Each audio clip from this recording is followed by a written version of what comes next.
Damacharla counter ఇది 3 రోజుల పాటు కంటిన్యూగా నడిచింది. ఎవరు కంట్రోల్ చేయాలి దీంట్లో అర్థం కాక ఆగిపోయింది. కాబట్టి ఆ ఇష్యూని దృష్టిలో పెట్టుకుని చేసినట్టు కనబడుతుంది. సార్ నిజంగా ఈ ఎన్డీఏ కోఆర్డినేషనల్ సోషల్ మీడియా కమిటీ అనేది ఎప్పటి నుంచో ఉందా, ఇప్పుడు వీళ్ళు ఏమైనా ఏర్పాటు చేసుకున్నారా? ఇప్పుడు ఏదో ఏబిసిడిఎఫ్ పార్టీ అని అట్లా అంటారు చూడండి, అట్లా కాకపోతే ఏంటంటే ముందు అసలు సమన్వయం సోషల్ మీడియా కోఆర్డినేటర్ కమిటీ కాదు, గ్రౌండ్ లెవెల్లో కదా చేసుకోవాల్సింది. సోషల్ మీడియాలో నువ్వు కోఆర్డినేట్ చేసుకోవచ్చు, కానీ ఆ కార్యకర్త వేరు, అభిమాని వేరు. నీ మెంబర్షిప్ ఉన్నోడు కంట్రోల్లో ఉంటాడు నీ చేతిలో, కానీ నీ అభిమాని కంట్రోల్లో ఉండడే. అది కదా సమస్య. అభిమాని నువ్వు సస్పెండ్ చేయలేవు కదా, అభిమానిని డిస్మిస్ చేయలేవు కదా, అభిమాని మీద చర్య తీసుకోలేవు కదా.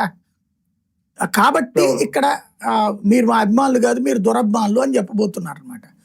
నేను వీళ్ళు అనుకుంటుంది ఏంటంటే సోషల్ మీడియాలో బలంగా ఉంటే 3 పార్టీలు కలిసి సమన్వయంతో ఉంటే కూటమి బలంగా ఉన్నట్టే భవిష్యత్తులో ఎవడూ చిచ్చి పెట్టలేడు. అంటే సోషల్ మీడియా అంత ఇంపార్టెన్స్ ఇస్తున్నారా, ఉందని గమనిస్తున్నారా? కాదు, వాళ్ళకి తెలుసు సోషల్ మీడియా ఇంపార్టెన్స్ ఏంటో తెలుసు.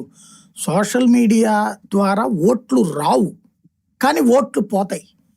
వైసీపీగా జరిగింది సోషల్ మీడియా ద్వారా. గతంలో అయితే ఓట్లు పెరిగాయి మొదట్లో అయితే. ఇప్పుడు సోషల్ మీడియా ద్వారా కొత్తగా మనం మోటివేట్ చేసి సాధించగలిగేది ఏమి లేవు ఇప్పుడు.